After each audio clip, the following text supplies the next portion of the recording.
Hello guys, my name is Mohit और आज हम सॉल्व करेंगे लीड कोड का एक और क्वेश्चन जिसका नाम है यूनिक नंबर ऑफ ऑकरेंसेस। इस क्वेश्चन में हमें गिवन है एरे ऑफ इंटीजर्स। हमें रिटर्न ट्रू करना if the number of occurrences of each value in the array is unique और फॉल्स अदरवाइज। तो हमें एक एरे गिवन है जिसके एलिमेंट्स है 1 2 2 1 1 3। सो हमारा आउटपुट इसमें ट्रू आ रहा है। तो हम चेक करेंगे कि आखिर ये क्वेश्चन कहना क्या चाहता है। तो ये क्वेश्चन ये कहना चाहता है कि हमारे एरे के जितने भी एलिमेंट्स हैं उनका हमें ऑकरेंसेस चेक करना है, और अगर उनके ऑकरेंसेस यूनिक होते हैं तो हमें ट्रू प्रिंट कर देना है, और यूनिक नहीं होते तो हमें फॉल्स प्रिंट कर देना है। तो वैसे अगर हम लोग इसमें देखेंगे कि 1 का जो ऑकरेंस है वो 3 है, तो वो 3 ऑकरेंस ना 2 में है ना 3 में है, तो ये हमारा यूनिक नंबर हो गया। उसी तरह 2 में हमारा 2 ऑकरेंस है, ना वो 3 में है ना वो 1 में, तो ये हमारा यूनिक हो गया। उसी अकॉर्डिंगली अगर हम यहाँ चेक करते हैं कि अगर इस एग्जांपल में आते हैं कि उसमें एरे के एलिमेंट्स क्या है 1 और 2, तो इसमें क्या है जो 1 का ऑकरेंस है वो सिर्फ एक है, 2 का ऑकरेंस वो क्या है सिर्फ एक है। तो जो ऑकरेंस है वो यूनिक नहीं है, तो उसमें हम लोग क्या रिटर्न कर देंगे, फॉल्स रिटर्न कर देंगे। तो इसमें हमारा कोड कैसे काम करेगा या हमारा इंट्यूशन क्या आ रहा है इसमें कि हम लोग मैप डेटा स्ट्रक्चर यूज कर सकते हैं अपने फ्रीक्वेंसी को काउंट करने के लिए। और आप लोग को पता होगा कि सेट डेटा स्ट्रक्चर करके एक डेटा स्ट्रक्चर होता है जिसमें हम लोग यूनिक वैल्यूज डाल देते हैं, मतलब वो हमेशा सिर्फ यूनिक वैल्यूज लेगा। अगर 1 2 2 3 है तो वो हमेशा यूनिक वैल्यूज लेगा, वो सिर्फ 1 2 3 लेगा। तो हम लोग आगे देखते हैं कि आखिर ये काम कैसे करेगा, हम लोग आखिर क्या कर सकते हैं इस कोड में, इस क्वेश्चन में। सबसे पहले हम लोग फ्रीक्वेंसी काउंट कर देंगे हर एक एलिमेंट का।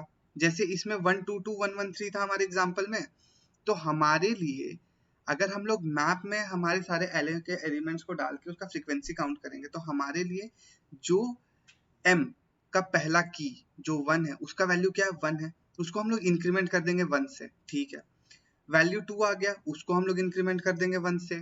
फिर वैल्यू 2 आया तो अब हमारा जो पुराना इंक्रीमेंटेड वैल्यू था वो क्या था 1 था, उसमें हम लोग एक और 1 ऐड किए तो वो कितना हो गया 2 हो गया। अब 2 का ऑकरेंस जो इंक्रीमेंट वाला फ्रीक्वेंसी है वो कितना हो गया 2 हो गया।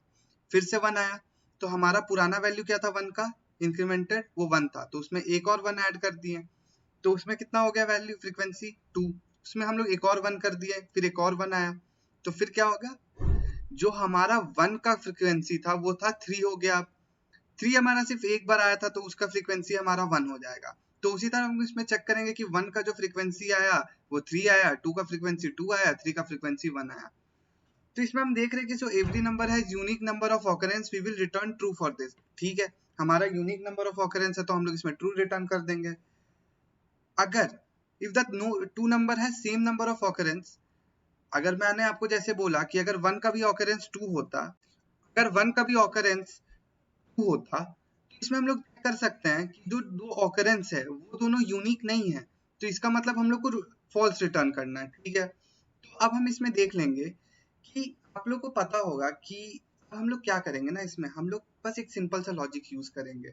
जैसे मान लीजिए कि हमारा फ्रीक्वेंसी क्या आया था 1 2 3, तो अब हम लोग क्या करेंगे अपने जो फ्रीक्वेंसी है ना उसको सेट में स्टोर कर देंगे। सेट क्या करेगा, यूनिक नंबर ऑफ वैल्यूज लेगा और फिर दोनों के साइज को कंपेयर कर देंगे।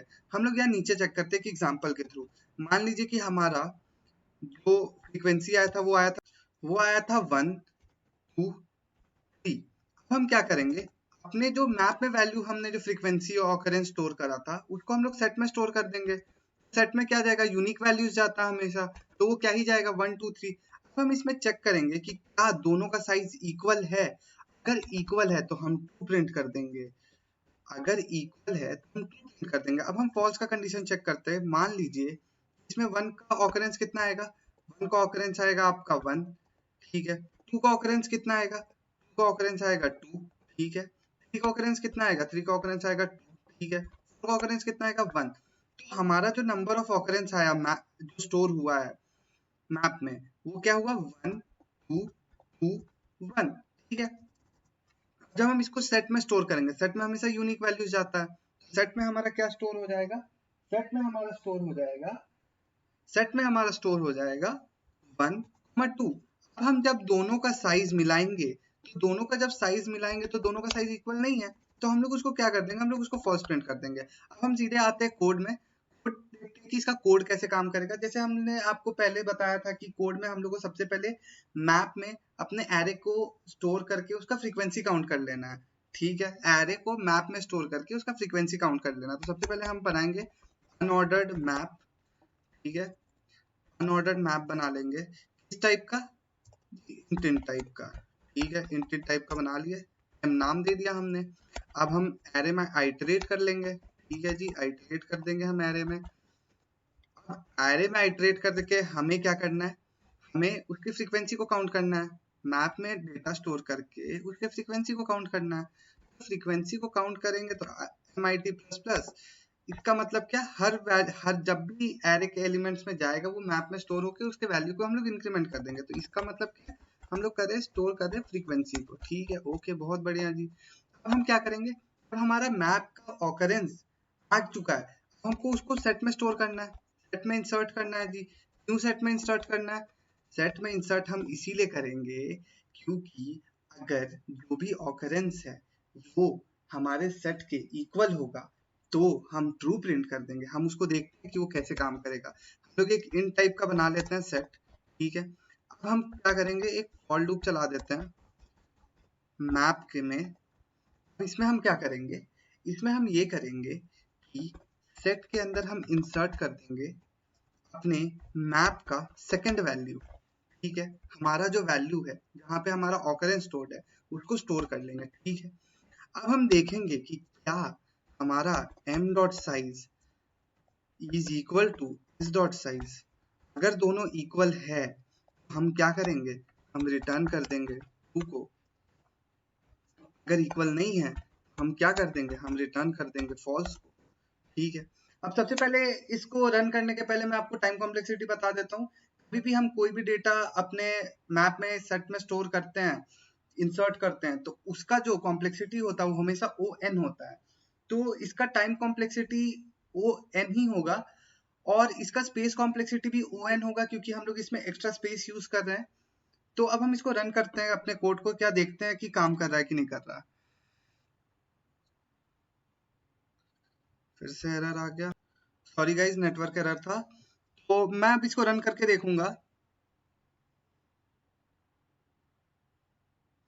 एक सेकेंड, ओ सॉरी, यहाँ पे मैंने m डॉट सेकंड लिख दिया। हमें आइटरेटर पॉइंट करता है हमारे मैप पे, तो उस आइटरेटर जो पॉइंट करेगा उसमें सेकंड वैल्यू हमें निकालना है।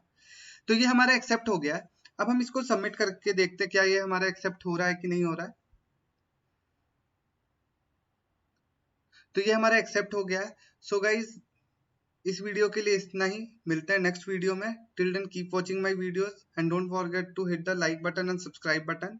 Thank you guys.